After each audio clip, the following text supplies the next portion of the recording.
বন্ধুরা, সবাইকে শুভ বিকেলের শুভেচ্ছা। আজ চলে এসেছি গ্রামীণ পরিবেশে।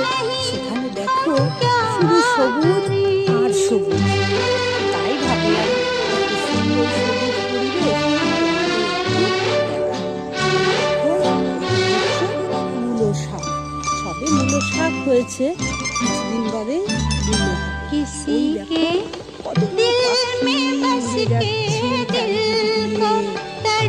মন ভরে যায়।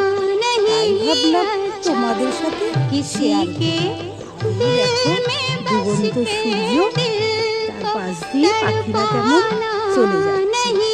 আমার মতোই আরো দেখো অনেকে এসছে এই মাঠ পরিদর্শন করতে। তারাও ঘুরে বেড়াচ্ছে। দেখো সোনালি ধান, তার পেছনে কলা গাছ, এটাকে কলা বাগান। এগুলো দেখছো?